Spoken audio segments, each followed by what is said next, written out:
বাসর ঘরে বসে আছি আমি। কেউ বলবে না এটা একটা বাসর ঘর, কারণ এখানে কোনো ফুলের ছিটে ফোটাও নেই। আমার বয়স 18 বছর। অবশ্য 16 বছরেই বাবা বিয়ে দিতে চেয়েছিলেন, কিন্তু আমি জোরাজুরি করে 2টা বছর পার করেছি। আমার বর কে, তার নাম কি, তার চেহারা কিরকম, কোনো কিছুই আমি জানি না।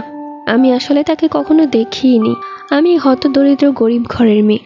আমার যে বিয়ে হচ্ছে এটাই আমার 7 কপালের ভাগ্য। বরের নাম, ঠিকানা, বরের চেহারা দেখতে যাব, সেই ভাগ্য আমার নেই। মা বলেছে বিয়ের রাতেই বরকে দেখিস। অনেকক্ষণ বসে আছি। বসে থাকতে থাকতে আমার পা ব্যথা করছে, অথচ তার আসার নাম নেই। শাশুড়ি মা শিখিয়ে দিয়েছেন সে আসলে যেন তার পা ধরে সালাম করে তাকে 1 গ্লাস দুধ খেতে দিই। দুধের গ্লাসের দিকে চোখ পড়তেই দেখলাম অর্ধেক গ্লাস দুধ রাখা আছে। কিন্তু আমি যখন গ্লাসটা এখানে রেখেছিলাম তখন তো পুরো গ্লাস ভর্তি দুধ ছিল। তাহলে অর্ধেক দুধ কে খেলো? এই ভাবতে ভাবতে তিনি ঘরে ঢুকলেন। গম্ভীর কণ্ঠে একটা কাশি দিয়ে বললেন, দুধটা আমি খেয়েছি। আমি অবাক হয়ে গেলাম। সে তো এই ঘরে একটা বারও আসেনি, তাকে আমি দেখিনি। দুধটা যখন রেখেছিলাম তখন থেকে আমি এখানেই আছি। তাহলে সে কখন দুধ খেলো? তার কণ্ঠটা ছিল বেশ ভারী। তার কণ্ঠেই যেন আমার গায়ের লোম দাঁড়িয়ে গেল। এটা কি আদৌ কোনো মানুষের কণ্ঠ হতে পারে? এত কর্কশ, এত ভারী। মনে হয় না এরকম কণ্ঠ কোনো পুরুষের মুখে শুনেছি আমি। তাকে দেখলাম উচ্চতায় বেশ লম্বা। সে যখন আস্তে আস্তে আমার সামনে এলো তখন আমি তার দিকে তাকাতেই পারছিলাম না। শাশুড়ি মায়ের কথা মনে পড়ে গেল। পা ধরে সালাম করতে হবে, তারপর তাকে দুধ খাইয়ে দিতে হবে। কিন্তু সে তো আগেই দুধ খেয়ে ফেলেছে।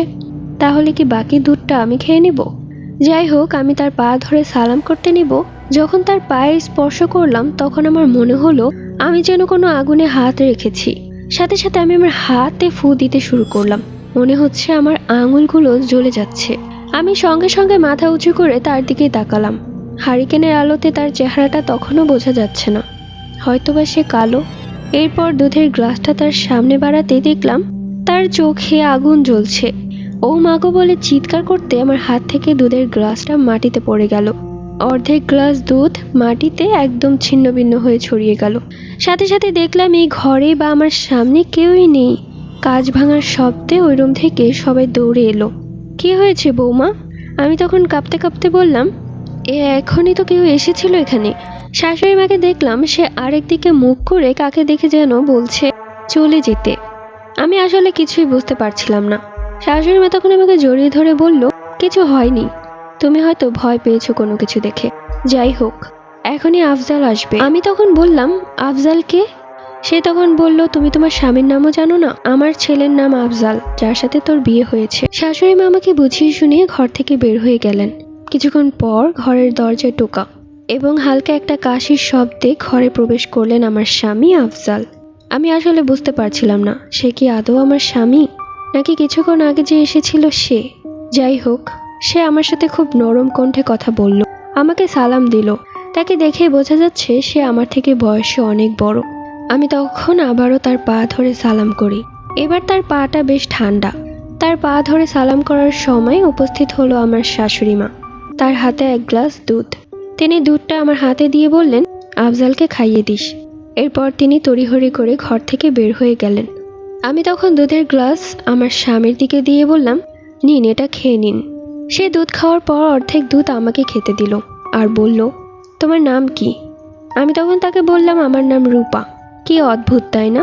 আমাদের দুজনের বিয়ে হয়েছে অথচ আমরা কেউ কারোর নামই জানি না। এরপর সে বলতে শুরু করলো, এই বাড়িতে অনেক কিছুই দেখবে যেটা বিশ্বাস করবে না। আমি তোমাকে যা বলবো সেটাই বিশ্বাস করবে।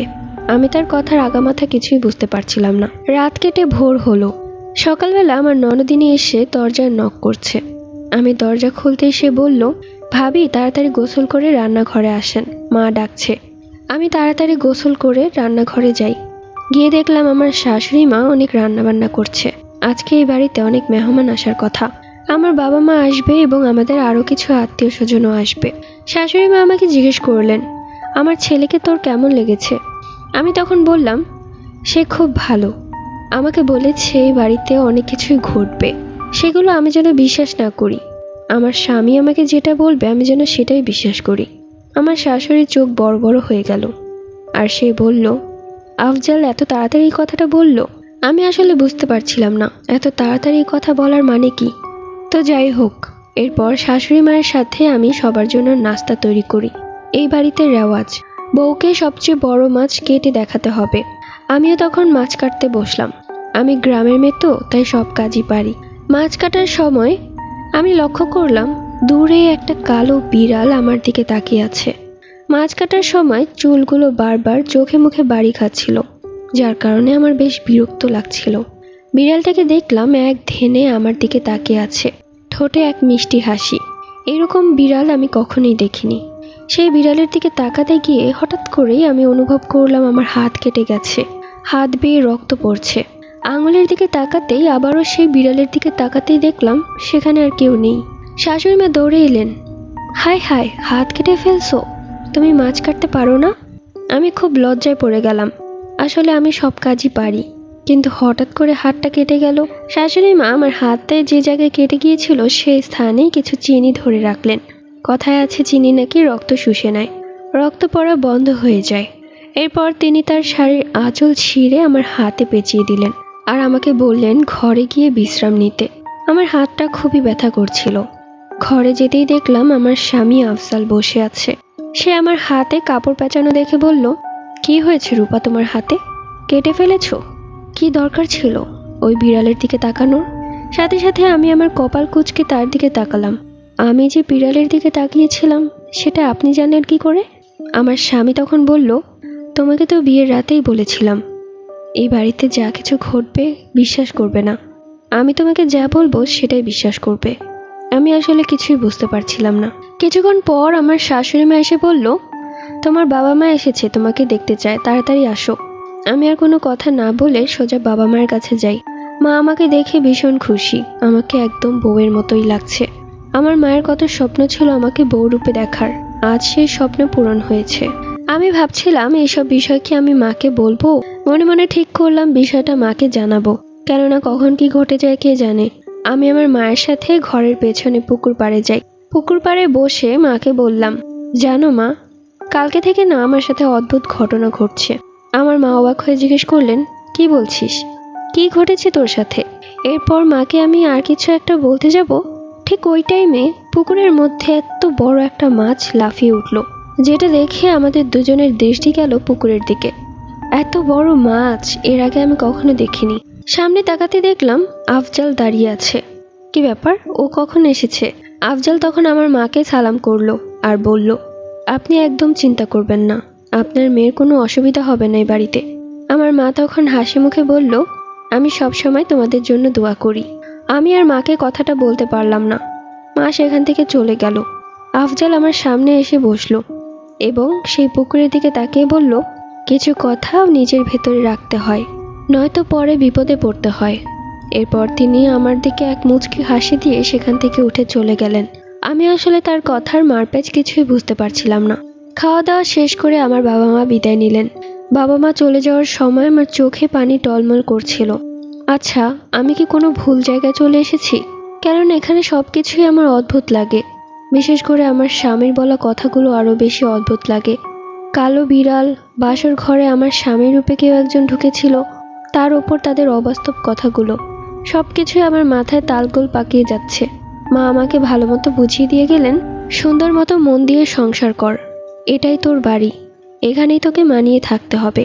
রাত্রিবেলা আমার শাশুড়ি মামাকে বললেন, হারিকেনটা নিয়ে রান্নাঘরে যাও, সেখানে আমি ভুলে আমার সুপারির কৌটাটা রেখে এসেছি, সেটা নিয়ে এসো। আমিও তখন হারিকেন নিয়ে এক পা দুপা করে রান্নাঘরের দিকেই যাচ্ছি। ঘর থেকে রান্নাঘরটা একটু দূরে, উঠানের একদম শেষে। আমার পায়ে তখন নূপুর ছিল। নূপুরের ঝনঝন শব্দে এক পা দুপা করে এগোচ্ছি। কিছু দূর এগোতেই মনে হলো কেউ আমার পেছন থেকে শাড়ির আঁচলটা টেনে ধরেছে। হারিকেনের আলোতে পেছনে ঘুরে তাকাতেই যা দেখলাম তা দেখে আমার হৃৎপিণ্ড বের হয়ে যাবে এমন অবস্থা। সেই কালো বিড়াল, যার চোখ দুটো লাল ছিল, সে হাত দিয়ে আমার আঁচল টেনে ধরেছে। একটা সাধারণ বিড়ালের থেকেও আকৃতিতে আরো বড় দেখাচ্ছে। আমি ভয়ে এক চিৎকার দেই, সাথে সাথে আমার হাত থেকে হারিকেনটা পড়ে ভেঙে যায় আর নিভে যায়। অন্ধকারে পাগলের মতো দৌড়াতে শুরু করলাম, কোথায় যাচ্ছি নিজেও জানি না। আমার শাশুড়ি মা আর একটা হারিকেন হাতে দৌড়ে এলেন। কি হয়েছে বৌমা, কোথায় তুমি? আমার শাশুড়ি মা পুরো উঠান, রান্নাঘর সব কিছু দেখলো, কিন্তু কোথাও আমি নেই। তাহলে আমি কোথায় আছি? আমার শাশুড়ি মা তখন আমার নাম ধরে চিৎকার করে ডাকতে শুরু করলো। সেই চিৎকার আমার কান অবধি পৌঁছাচ্ছিল, কিন্তু আমি আমার শাশুড়ি মাকে খুঁজে পাচ্ছিলাম না। চারিদিকেই অন্ধকার, একটু যে চাঁদের আলো ছিল তাও দেখা যাচ্ছে না। মনে হচ্ছে একটা বন্ধ ঘরে আমি চারিদিকে দৌড়াচ্ছি, বের হওয়ার দরজা খুঁজে পাচ্ছি না। সেই ঘরের ভেতর কেউ জোরে জোরে হাসতে লাগলো। কণ্ঠটা ছিল আমার স্বামী আফজালের। জোরে জোরে হাসতে হাসতে বলল, তোমাকে আমার খুব ভালো লেগে গেছে, তাই আমি তোমাকে নিয়ে যাব। আমি মনে মনে বলতে লাগলাম, সে তো আমার স্বামী, তাহলে সে আমাকে কোথায় নিয়ে যাবে? সেগুলো কি বলছে? আমি তখন আমার স্বামীকে বললাম, আপনি আমার সাথে মজা করছেন? কোথায় আপনি? এটা আমি কোথায় এসেছি? অন্ধকারে কোনো কিছুই তো দেখতে পাচ্ছি না। সে তখন আরো জোরে জোরে চিৎকার করে হাসতে লাগলো আর বলতে লাগলো, তুমি আমার হাতের মুঠোয়, তুমি চাইলে আর এখান থেকে বের হতে পারবে না। যদি আমি চাই তাহলে বের হতে পারবে। আমি আসলে কিছুই বুঝতে পারছিলাম না, প্রচন্ড ভয় করছে আমার। সে আরো জোরে জোরে হাসতে লাগলো। তার হাসির শব্দে আমার গায়ের লোম দাঁড়িয়ে গেল। আমি আর নিজেকে ধরে রাখতে পারলাম না, সাথে সাথে জ্ঞান হারিয়ে মাটিতে পড়ে গেলাম। যখন চোখ খুলে তাকালাম তখন দিনের বেলা, সূর্যের আলো আমার চোখে পড়েছে। আমার পাশেই বসে আছে আমার ননদিনী। আমাকে তাকাতে দেখে সে বলল, ভাবি আপনার জ্ঞান ফিরেছে, কোথায় ছিলেন আপনি? এই 2 দিন আপনাকে পাগলের মতো খুঁজেছি। আমার কানে এই শব্দটা এসে থমকে গেল। 2 দিন? আমি 2 দিন নিখোঁজ ছিলাম? আমি তড়িঘড়ি করে উঠে বসলাম। আমার ননদিনী সালমা আমাকে পানি খাইয়ে দিল। আমি বললাম, আমাকে কোথায় পেয়েছো তোমরা? সে তখন বলল, যখন আমি নিখোঁজ হয়েছিলাম আমাকে কোথাও খুঁজে পাইনি, কিন্তু 2 দিন পর আজকে আমাকে পুকুর পাড়ে পেয়ে। আমি আমার ননদিনীকে মাথায় হাত ছুঁয়ে বললাম, সত্যি করে বলো তো, এই বাড়িতে কি এমন রহস্য আছে? এই বাড়িতে আসার পর থেকে কিছু না কিছু হয়েই যাচ্ছে আমার সাথে। আমার ননদিনীর চোখে মুখে ভয়। আমি তখন বললাম, ভয় পেও না, আমি জানতে চাই কি হচ্ছে এইসব, কি আছে এমন যার জন্য সবাই ভয় পায়? আমার ননদিনী বলল, একটা সময় আপনার জায়গায় আমি ছিলাম, কিন্তু এখন আমি মুক্ত, আর আমার জায়গায় আপনি। আপনার জায়গায় যদি অন্য কেউ আসে তাহলে আপনিও মুক্ত হবেন। কি বলছো এইসব? আমি তো কিছুই বুঝতে পারছি না। সবকিছু খুলে বলো আমাকে। বলবো, কিন্তু এখন না, সময় করে সবকিছু খুলে বলবো। আমার শাশুড়ি মা এলেন। বৌমা, তোমার জ্ঞান ফিরেছে? কোথায় ছিলে এই 2 দিন তুমি? আমি তখন বললাম, একটা অন্ধকার ঘরে ছিলাম, কোনো আলো ছিল না সেখানে। সেই ঘরে আপনার ছেলে আফজাল আর আমি ছিলাম। আপনার ছেলে আমাকে কি সব কথা বলছিল, আমাকে নাকি খুব ভালো লেগেছে, আমাকে নিয়ে যাবে, আর অনেক ভয়ঙ্করভাবে হাসছিল। এরপর আমি অজ্ঞান হয়ে যাই। যখন চোখ খুলে তাকালাম তখন আমি এখানে, আর শুনতে পেলাম আমি নাকি 2 দিন ধরে নিখোঁজ ছিলাম। আমার শাশুড়ি মা তখন বলল, চিন্তা করো না, সব ঠিক হয়ে যাবে, কালকেই কবিরাজ আসবে, সব ঠিক হয়ে যাবে। এরপর তিনি আমার ননদিনীকে চোখে কি যেন একটা ইশারা দিলেন। তারপর তিনি চলে গেলেন। তিনি চলে যাওয়ার পর আমি আমার ননদিনীকে বললাম, দরজা আটকে দাও। আমার ননদিনী দরজা আটকে দিল। এরপর আমি আমার ননদিনীকে কাছে বসিয়ে জিজ্ঞেস করলাম, এইবার বলো কি হয়েছে? তুমি না বলা পর্যন্ত আমি শান্তিতে ঘুমাতে পারবো না। এইবার আমার ননদিনী বলতে শুরু করলেন।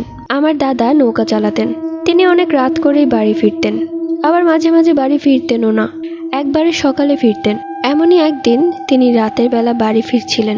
অনেক দেরি হয়ে যাওয়ার কারণে তিনি সোজা রাস্তাটাকে বেছে নিলেন, মানে ক্ষেতের মাঝখান দিয়ে যেতে হবে, তাহলে সে তাড়াতাড়ি বাড়ি পৌঁছাতে পারবে।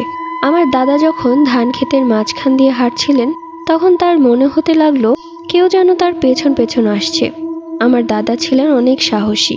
তিনি তখন পেছনে ঘুরে না তাকিয়ে বললেন, আমার পেছনে যেই আছিস না কেন, সাহস থাকলে আমার সামনে আয়।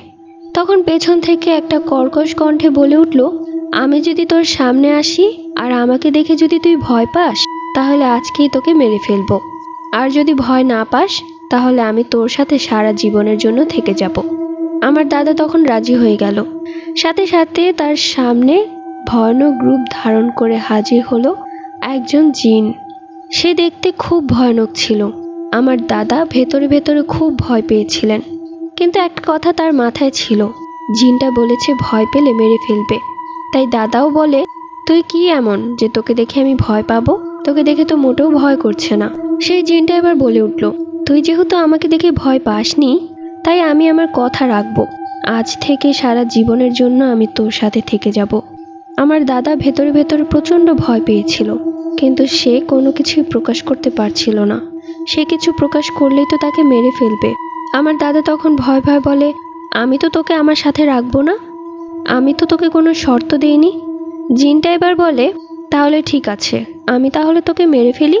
আমার দাদা তখন ভয় পেয়ে যায় আর বলে, ঠিক আছে, আমি তোকে আমার সাথেই রাখবো, কিন্তু এর বিনিময়ে তুই আমার কোন কাজে আসবি?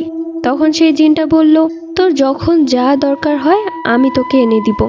আমার দাদা লোভে পড়ে যায় আর সে তখন সেই জিনটাকে সাথে করেই বাড়িতে নিয়ে আসে। আমার মা তখন যুবতী ছিলেন, আমার বাবার সবেমাত্র বিয়ে করা বউ। সেই জিনটা আমার মাকে দেখে আকৃষ্ট হয়ে যায়। আজ আপনি যেভাবে 2 দিনের জন্য নিখোঁজ ছিলেন, আমার মা 8 দিনের জন্য নিখোঁজ ছিল। কোথাও খুঁজে পাচ্ছিলাম না আমার মাকে। 8 দিন পর ঠিক আপনি আপনি আমার মা চলে আসে। আমার মা কিছুই বলতে পারে না সে কোথায় ছিল, কিন্তু আমার মায়ের সারা শরীরে ছিল আঁচড়ের দাগ। এই কথা শুনে আমি আমার হাতের দিকে তাকালাম, দেখলাম আমার হাতেও আঁচড়ের দাগ। এরপর আমি আমার ননদিনীকে বললাম, তারপর কি হয়েছে সালমা? আমার ননদিনী বলতে শুরু করলো, আমার দাদা অনেক চেষ্টা করেছে সেই জিনকে তাড়ানোর, কিন্তু সেই জিনটা বারবার আমার দাদাকে হুমকি দিয়েছে, যদি যেতেই হয় আমার মাকে সাথে করে নিয়ে যাবে। আমার দাদা একটা কবিরাজকে বাড়িতে নিয়ে এসেছিলেন এই জিনকে সাহায্য করার জন্য। সেই কবিরাজ বাড়ি বন্ধ করে দিয়ে যায়। যেই দিন বাড়ি বন্ধ করে দিয়ে গিয়েছিল তার পরের দিনই আমার দাদার লাশ পুকুরে ভেসে ওঠে। আমরা সবাই ভয় পেয়ে গিয়েছিলাম। এরপর থেকে আর কোনো কবিরাজ আমাদের সাহায্য করতে আসেনি। আমার মায়ের উপর নির্মম অত্যাচার করত সেই জিনটা। এরপর আমার ভাই হয়, মানে আফজাল ভাই। সেই জিনটা তখন আমার মাকে একটা শর্ত দেয়, সে আমার ভাইয়ের ভেতরে যখন ইচ্ছা আসবে আমার মা তাকে কিছুই বলতে পারবে না। সেটাও বলেছিল আমার ভাইয়ের কোনোদিনও ক্ষতি করবে না, সব বিপদ থেকে বাঁচাবে। এর বিনিময়ে আমার মা তার থেকে মুক্তি পাবে। একটা জিনের সাথে আমরা কখনোই পেরে উঠতাম না, তাই আমার মা রাজি হয়ে গিয়েছিল। আমার ভাইয়ের শরীরে এখনো সেই জিনটা আসে। আপনার বাসর রাতে সেই রাতে হয়তো সেই জিনটাই আপনার কাছে এসেছিল আমার ভাইয়ের রূপে। এরপর যখন আমার জন্ম হয়, আমি যখন কিছুটা বড় হই, তখন সেই জিনের নজর পড়ে আমার দিকে। তখন সেই জিনটা আমাকে নিয়ে উধাও করে ফেলতো। 2 দিন 3 দিন কোনো খোঁজ খবর পেত না কেউ আমার। আবার আপনি আপনি আমি চলে আসতাম। আমার কিছুই মনে থাকতো না আমি আসলে কোথায় ছিলাম। আমার মা অনেক অনুরোধ করে, এমনকি আমার ভাইও, কিন্তু সেই জিনটা বলে সে নাকি আমাকে পছন্দ করে ফেলেছে। এরপর যখন ভাইয়ের বিয়ে করানো হয় তখন আপনার দিকে নজর পড়ে। এরপর সেই জিনের নজর পড়ে আপনার দিকে। আপনাকে দেখে সেই জিনও আকৃষ্ট হয়ে যায়। এখন হয়তো বা এই বাড়িতে অন্য কোনো নারী আসলে আপনি মুক্তি পাবেন। সবগুলো কথা শুনে আমার গায়ের লোম দাঁড়িয়ে গেল। তাহলে এই ঘটনা, তোমরা তাহলে এইসব কথা আমাদেরকে বিয়ের আগে বলনি কেন? তাহলে আমি এই বাড়িতে কখনোই আসতাম না। আমার শাশুড়ি মা দরজায় দাঁড়িয়ে সব কথা শুনে ফেলে। তিনি দরজায় টোকা দিয়ে বলেন, দরজা খুল বলছি। সালমা দরজা খুলে দেয় সাথে সাথে। আমার শাশুড়ি মা তখন সালমাকে বলে, তুই সবকিছু বলে দিয়েছিস? আমার ননদিনী তখন কাঁদতে শুরু করে আর বলে, আমি একটা মেয়ে হয়ে আর একটা মেয়ের উপর এরকম নির্মম নির্যাতন কিভাবে সহ্য করব মা?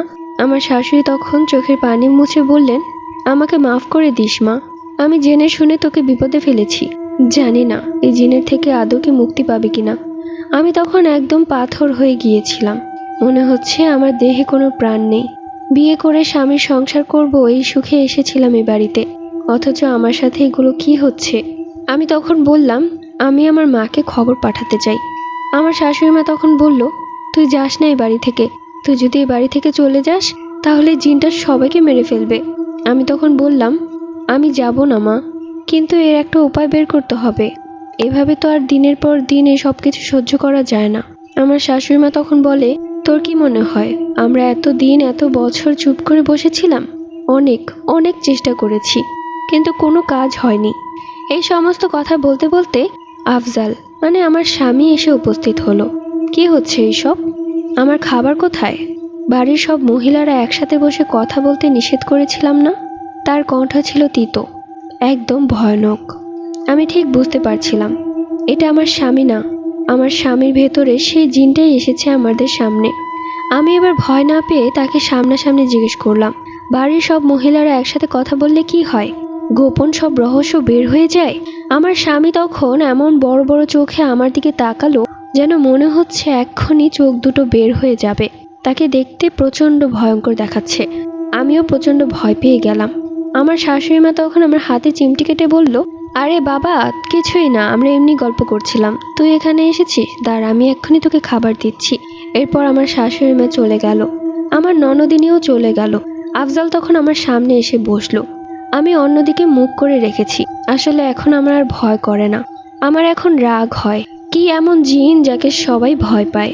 আফজাল তখন এক ভয়ার্ত কণ্ঠে বলে উঠল, আমি কি এমন জিন না? আমার শক্তি সম্পর্কে তোর কোনো ধারণা নেই।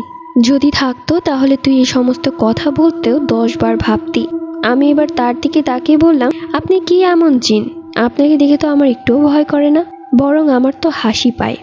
আমার মুখে এই সমস্ত কথা শুনে জিনটা প্রচণ্ড ক্ষেপে যায় আর বলে, কি তুই আমাকে ভয় পাস না? আমার আসল রূপ দেখবি? আমার আসল রূপ দেখলে তো এখনই মরে যাবি। আমি তখন বললাম, তোর আসল রূপ আমি অনেক আগেই দেখেছি, কিন্তু আমার একটুও ভয় লাগেনি, বরং তোকে দেখে তো আমার হাসি পেয়েছে। জিনটা এবার প্রচণ্ড ক্ষেপে গেল আর বলল, তাহলে তুই বল কি করলে তুই আমাকে ভয় পাবি? আমি এবার বললাম, আমার সামনে 2টি কাচের বোতল হাজির করেন। জিনটা সাথে সাথে কাচের বোতল হাজির করলো।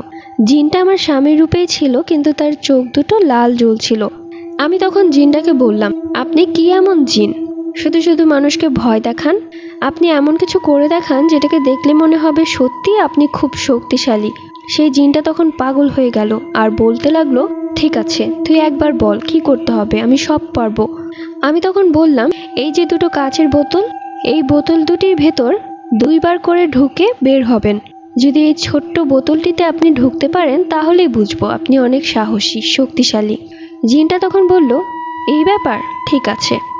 জিনটা তখন প্রথম বোতলের ভেতর ঢুকলো, এরপর বের হয়ে অন্য বোতলটিতে ঢুকলো। আমি তখন বললাম, আপনি এত সাহসী, কিন্তু আরও একবার যে ঢুকতে হবে। এরপর জিনটা আবারও অন্য বোতলটিতে ঢুকলো এবং বের হয়ে অন্য বোতলটিতে ঢুকতেই আমি সাথে সাথে সেই বোতলের ঢাকনা আটকে দিলাম। জিনটি তখন বোতলে বন্দী। আমি তখন বোতলটা চোখের সামনে এনে বললাম, সত্যি বলতে তোকে আটকানোর জন্য এই পরিকল্পনা করেছি। তুই ভেবেছিলিস সবাই বোকা, শুধুমাত্র তুই একাই চালাক। এখন তুই সারা জীবন এই বোতল বন্দী হয়ে থাকবি। এতদিন সবাইকে জ্বালিয়েছিস, এখন নিজে জ্বলে পুড়ে মর। বোতলের ঢাকনাটা আমি বেশ ভালো শক্ত করে আটকে দিলাম। জিনটা তখন বোতলের ভেতর ছোটাছুটি করছে, বের হতে পারছে না, চিৎকার করে বলছে, আমার ভুল হয়ে গেছে, এইবারের মতো আমাকে মুক্তি দে। সত্যি বলছি তোদের কাউকে জ্বালাবো না, এখান থেকে অনেক দূরে চলে যাব, আর কখনো আসবো না। আমি তখন বলি, মানুষ ভুল একবারই করে, আর আমরা অনেকবার করেছি, তাই এই ভুল আর না। তোর ফাঁদে পা দিয়ে আমাদের জীবন শেষ করতে চাই না। এরপর শাশুড়ি মা, আমি এবং আমার ননদিনী আমার স্বামী মিলে অনেক দূরে গিয়ে মাটি খুঁড়তে খুঁড়তে অনেক নিচুতে সেই বোতলটি পুঁতে আসি, আর এমনভাবে মাটি চাপা দেই যাতে সেখানে কেউ বুঝতেই না পারে সেখানে কিছু পোতা হয়েছে। এরপর আমরা বাড়িতে চলে আসি। আমার স্বামী সম্পূর্ণ সুস্থ, তার ভেতরে সেই জিনের কোনো প্রভাব নেই। এরপর থেকে আমরা সবাই মিলে সুখে শান্তিতে সংসার করি, আর কখনো কোনো ঝামেলা হয়নি। আর রূপা গল্পটি এখানেই শেষ। তোমাদের কাছে এই গল্পটি কেমন লেগেছে অবশ্যই কমেন্ট করে জানিয়ে দিও, কেননা গল্প নিয়ে তোমাদের একটি মাত্র কমেন্ট পেলেই আমার মন ভালো হয়ে যায়। এরকম গল্প পেতে হলে আমার ইউটিউব চ্যানেল, ফেসবুক পেজ এবং টিকটক আইডি ফলো দিয়ে রেখো। আল্লাহ হাফিজ।